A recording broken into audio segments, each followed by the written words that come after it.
connu sur l'échiquier politique béninois. Il s'agit pour ces acteurs de créer un grand rassemblement de forces politiques afin de parvenir à clarifier le paysage politique au Bénin, et le logo choisi pour ce combat en est évocateur. Ainsi, cette torche permet, en résumé, de dissiper l'obscurité partout où elle se trouve au Bénin et dans tous les domaines. Percer l'obscurité avec les faisceaux de ces rayons lumineux pour mettre à nu tous les obstacles au développement harmonieux du Bénin et conduire avec courage et persévérance à une meilleure analyse prospective, gage d'un développement conscient. Ce n'est pas une alliance de circonstances, c'est une alliance qui attend encore le 25 avril pour démontrer la force de cette alliance. À sa capacité de mobilisation symbolisée par cette foule de militants venus des 4 coins du pays, cette alliance politique, à peine le premier cri poussé, entend frapper un grand coup au cours des prochaines consultations électorales. Et pour ce challenge, l'Alliance Éclaireur opte pour une politique d'ouverture. Avant, après et tout le temps, nous travaillerons à l'élargissement de nos bases en laissant les portes de notre alliance grandement ouvertes. Et à défaut d'y adhérer séance tenante, les partis politiques invités à ce congrès y sont venus avec des conseils destinés aux nouveau-nés. Vous vous êtes engagés, soyez courageux. Vous devez aller au bout de votre combat. Nous ne devons pas rester à mi-chemin, parce que si nous restons à mi-chemin, après avoir invité tout ce peuple ici, nous les aurons trahis. Mais que ce soit vraiment une alliance pour que notre pays puisse être éclairé et pour que les décisions que cette alliance aura à prendre en termes de choix, de soutien politique, soient des décisions qui vont dans l'intérêt de la nation béninoise. Je ne vous souhaite pas d'être éphémère, de vivre le temps d'une élection, de vivre uniquement le temps d'une élection. Je vous souhaite d'aller au-delà et de raffermir à la fois votre engagement, votre détermination et votre vision. Et maintenant, retenez que 961 promoteurs ont bénéficié de crédits dans le cadre de la mise en œuvre de la phase pilote du projet intégré d'appui à la microfinance au Bénin. La mission de la Banque islamique de développement, partenaire du Fonds national de la microfinance sur ce projet, était sur le terrain à la rencontre des bénéficiaires à Paouzé et à Bomekalavi. On fait le point avec Zakiat Latunji et Eder Mpevi. À la rencontre des bénéficiaires du projet intégré d'appui à la microfinance au Bénin, la délégation de la Banque islamique de développement est à l'unité de production de la spiruline. La banque soutient le Fonds national de la microfinance dans la mise en œuvre du projet. Ici, il s'est agi de mieux comprendre l'aide octroyée à l'unité par AFED ONG, structure financière chargée de suivre ses activités. Direction ZE, au contact d'un exploitant agricole spécialisé dans l'élevage de lapins et de volailles. Après l'octroi du prêt, basé sur la finance participative, il nourrit de grands espoirs pour son entreprise qui fait aujourd'hui de lui un créateur d'emplois. Le crédit est plus ou moins adapté à l'activité que nous menons. Ce n'est pas standard. C'est sur le bénéfice que vous aurez réalisé que vous allez payer un intérêt. Vous avez intérêt à me suivre pour que je ne fasse pas faillite, alors je ne rembourserai rien. C'est déjà intéressant. Si c'est sur le bénéfice qu'on peut payer un intérêt, je trouve déjà que c'est assez relax. Même réalité et appréciation ici à Gbitagbo, dans la commune d'Abomey-Calavi. Le promoteur du site fait de la pisciculture. Il a démarré son activité avec un crédit participatif de 7 500 000 francs CFA. Il dispose aujourd'hui de 19 étangs contenant chacun au moins 1000 poissons. La présente mission s'inscrit dans la dynamique de la banque de venir faire une évaluation du programme, voir si les objectifs qui sont assignés à ce programme ont été atteints. C'est pourquoi depuis quelques jours, la mission de la BID est avec nous. Nous avons commencé par travailler déjà sur la phase 2 du programme parce que des évaluations à mi-parcours ont été déjà faites et ont été très concluantes. Les bons résultats de la phase pilote augurent des lendemains meilleurs pour le projet. La phase 2 sera bientôt une réalité pour le bonheur des milliers de bénéficiaires. Les résultats sont clairs, les taux de remboursement sont bons, les promoteurs sont satisfaits, comme eux-mêmes le témoignent. Et ce que nous avons vu aussi, ça c'est beaucoup plus illustrant que même ce que les gens ont dit. Alors nous sommes très satisfaits et le FNM est top notch. Pour la deuxième phase, le Fonds national de la microfinance bénéficiera d'un financement de 40 millions de dollars, soit 4 fois le montant octroyé à la première phase. Et puis, le maire de la ville de Cotonou, Nicéphore Soglo et les autorités des municipalités de la sous-région ont tenu hier un séminaire régional dans le cadre du projet PCA Paris-Cotonou-Abidjan. Il est question de l'aménagement des zones inondables et insalubres. Les détails avec Adiya Zoumada, Général Afouda et Rachidi Soubérou. Des assises consacrées à un séminaire sous-régional dénommé Paris-Cotonou-Abidjan PCA. Placé sous le thème développement de savoir-faire municipaux dans l'aménagement de zones inondables et insalubres à Abidjan et Cotonou, ce colloque a pour objectif de formaliser les partenariats entre les collectivités locales et les structures gouvernementales du Bénin. Il s'agit donc d'une opportunité qui permettra aux techniciens et autorités municipales de la sous-région d'échanger sur la question de l'aménagement intégré des espaces urbains. Ce projet donc ici cible les élus et cadres des collectivités locales et des arrondissements d'Abidjan et de Cotonou, les élus et cadres du district d'Abidjan et de Cotonou, les bénéficiaires finaux étant bien entendu les populations riveraines et les usagers des espaces aménagés. Merci de nous avoir permis et d'avoir permis à nos collaborateurs d'avoir l'éducation nécessaire pour l'aménagement de nos territoires et de réaliser ainsi une vraie mobilisation sociale pour prévoir et anticiper le développement. Au cours des travaux, les cadres ont présenté les avancées des projets d'aménagement de chaque site, ainsi que les activités de mobilisation sociale menées. Conscient de l'importance de l'atelier, c'est la première autorité municipale, Nicéphore Soglo, qui a personnellement assuré le lancement des travaux. Le séminaire que nous avons a pour vocation, disons, de disséminer ce que nous avons pu apprendre dans ce domaine-là.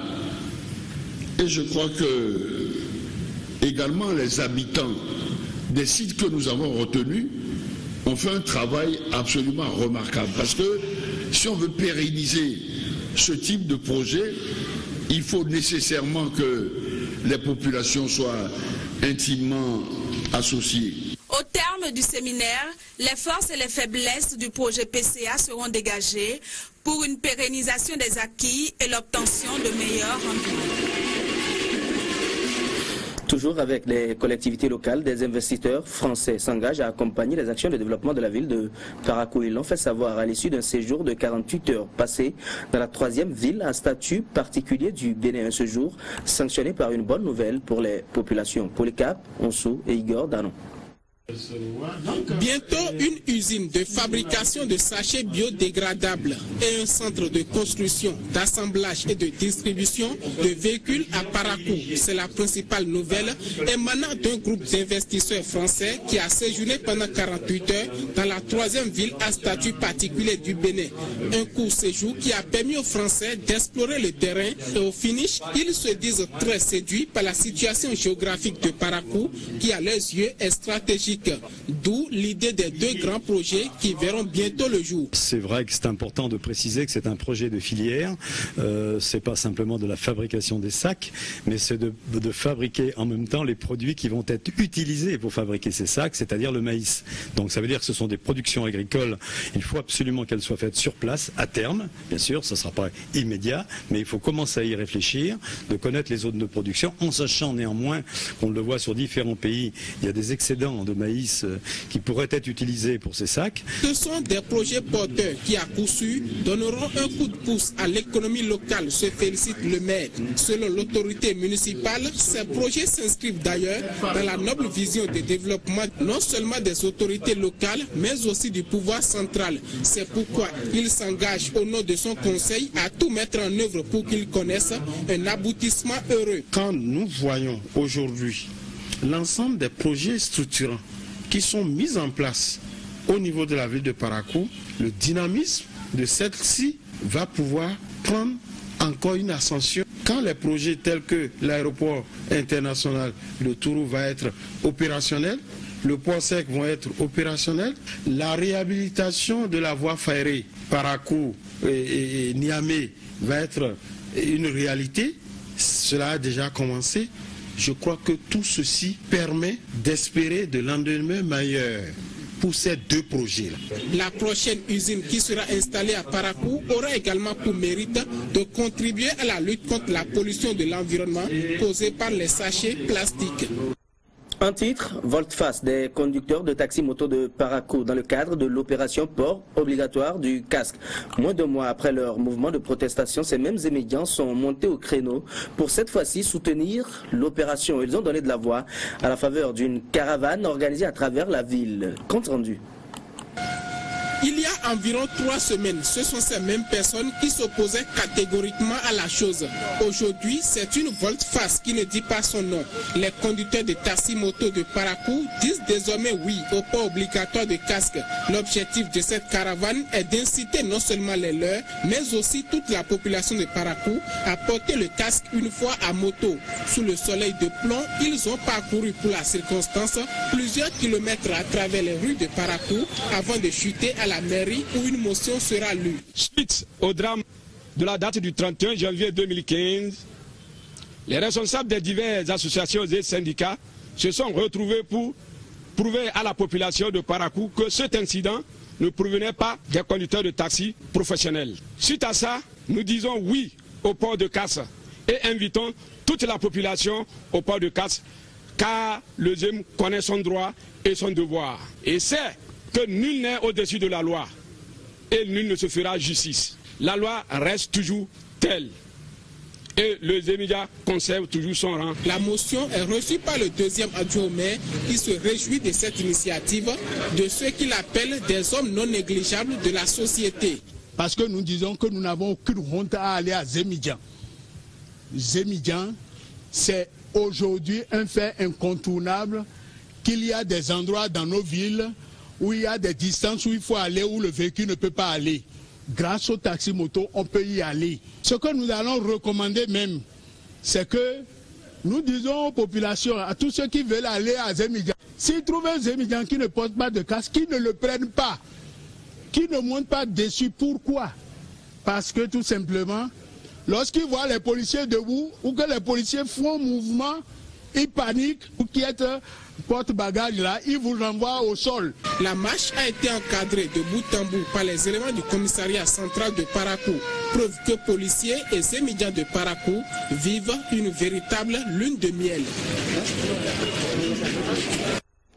De Parakou, rendons-nous à Épais où plusieurs kilogrammes de drogue diverses et des motos volées ont été récupérés. C'est le résultat d'une opération menée en ce début de semaine par les éléments de la brigade de gendarmerie de Épais, PK10, commune de Sémékodi. Plus d'explications dans ce reportage. Créée il y a peu, la brigade de gendarmerie d'Ekpé, PK10, donne de l'insomnie aux divorcés sociaux. Une importante quantité de stupéfiants et plusieurs motos volées que des receleurs transformaient déjà en pièces détachées ont été saisis lors d'une opération menée en début de semaine. Aujourd'hui, la gendarmerie est dans une nouvelle dynamique où les gendarmes en général sont invités à se rapprocher de leur population. C'est dans cet exercice qu'on a été saisi. Ma brigade, naturellement, a été saisie d'un cas d'un Malien qui ferait usage régulier des stupéfiants. La descente nous a permis de le prendre avec une quantité non moins importante de stupéfiants, j'allais dire, de plusieurs natures. Cette descente nous a permis de mener une opération incidente qui a conduit à l'arrestation d'un autre Nigérian qui recèle des motos d'origine douteuse. Ces motos donc sont détachées, mais dont les pièces sont mises en sac de jute pour être vendues. Cette opération a été possible grâce à la collaboration des populations que félicite d'ailleurs le commandant de la compagnie de gendarmerie de Sémékodi. Sincèrement, je veux dire merci à la population qui a collaboré et lui dire, ce n'est pas une fin en soi, de continuer à collaborer avec nous, puisque un adage populaire dit, tant qu'il reste à faire, rien n'est encore fait. Donc de collaborer pour que nos travaux puissent vraiment avoir un grand succès et que la population puisse gagner sa quiétude. La sécurité est une quête quotidienne et les gendarmes appellent les populations à poursuivre la collaboration pour une commune de Sémépodi débarrassée des filous. À quelques kilomètres seulement de Ekpe, Porto-Novo, la capitale, a abrité ce mercredi 18 février 2015 le lancement technique du projet d'appui aux infrastructures agricoles de la vallée de l'Ouémé, Paya Véro. La cérémonie qui a consacré le dit lancement a mobilisé l'ensemble des acteurs impliqués dans la mise en œuvre du projet. La Banque africaine de développement BAD, l'un des partenaires du Paya Véro, s'est fait représenter par une mission conduite par Xavier Boulanger, Franck Romain Santana et Thibaut Arolopé. La gestion efficiente du temps préoccupe les différents acteurs impliqués dans la mise en œuvre du PAYAVO, le projet d'appui aux infrastructures agricoles de la vallée de l'Ouémé. Ils n'entendent point se laisser surprendre par le monstre temps. C'est pourquoi ils viennent de procéder au lancement technique du projet 90 jours après la cérémonie inaugurale présidée par le chef de l'État. Nous avons l'habitude de proclamer et de dire que la vallée de l'Ouémé est la plus riche après celle du Nil. Et nous pouvons bien dire que jusque-là, ça a été seulement peut-être des phrases que nous allions. J'ai tenu à venir vous souhaiter la bienvenue, à souhaiter bon vent à ce lancement technique et à venir remercier du fond du cœur au nom des populations des départements de l'Ouémé du Plateau et donc du Bénin, tous les PTF qui aident à ce que ce projet puisse être traduit dans les réalités. D'un coût global de 38 milliards, le PAYAVO contribuera à l'accroissement durable de la productivité et des revenus agricoles en ciblant des zones peu développées sur le plan économique et social. C'est l'importance du Bénin et le reste du monde et de leur engagement à accompagner les projets de développement pour contrer la pauvreté et assurer une sécurité alimentaire que le groupe de la Banque africaine de développement, l'un des partenaires de ce projet, s'est fait représenter à cette cérémonie. Nous voudrions inviter le gouvernement béninois et l'ensemble des parties prenantes à poursuivre les projets et aux partenaires associés qui auront la lourde charge de mettre en œuvre cet ambitieux programme. Nous leur demandons le plus grand engagement dans l'exécution des mandats qui leur sont confiés afin de répondre efficacement et avec fierté aux attentes légitimes et nombreuses des populations de la vallée de l'Ouémé. Le PAYAVO, rendu ainsi opérationnel et qui suit progressivement son cours sur le terrain, va procéder à l'aménagement hydro-agricole et la sécurisation foncière de 5000 hectares de terre, la réalisation d'infrastructures de stockage, de commercialisation et de désenclavement, l'appui conseil à plus de 20 000 exploitants. La présente mission d'appui de la Banque africaine de développement aux activités de démarrage du projet est donc la bienvenue. Elle contribuera au renforcement des capacités de l'équipe du projet en gestion et procédure d'acquisition de la BAD, à une meilleure appropriation de la logique d'intervention du projet. L'impact du projet, vu que la vallée est la deuxième la plus riche au monde, touchera directement une population estimée à plus de 420 000 personnes et indirectement environ 1,4 million d'habitants. Toujours à Porto-Novo et depuis le 13 février dernier se tient l'Assemblée générale des réseaux, membres du programme de développement des réseaux de l'éducation. Il est question pour eux de faire le bilan des 10 années d'activité aux côtés des gouvernements de leurs différents pays. En vue de l'atteinte des objectifs d'une éducation de qualité pour tous à l'occasion, ils se feront le devoir de définir de nouvelles stratégies pour renforcer les acquis dans l'optique de leur autonomisation. Franck, Romain, Santana et Julien Quenom.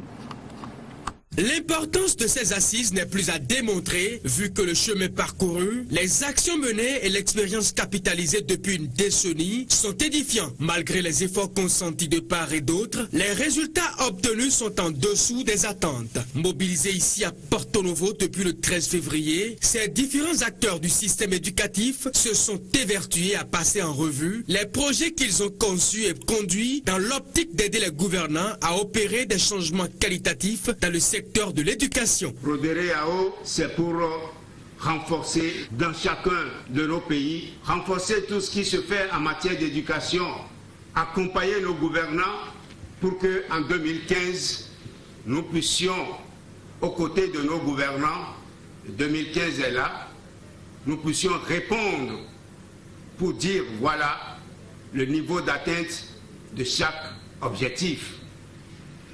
Vous convenez avec moi qu'à ce jour, ces objectifs sont loin d'être atteints. Et bientôt, en mai prochain, ça serait la rencontre d'évaluation de ces objectifs-là. Dénommée rencontre franco-africaine, elle connaît la participation effective des 5 pays de l'Afrique de l'Ouest, à savoir le Bénin, le Burkina Faso, le Mali, le Niger et le Sénégal, et la France, représentée par Solidarité laïque à Paris. Fort de la responsabilité qui leur incombe, depuis après le forum de Dakar en 2000, ces membres des organisations trouvent juste le besoin de définir de nouveaux axes et stratégies d'action pour remonter la pente. Nous constatons aujourd'hui,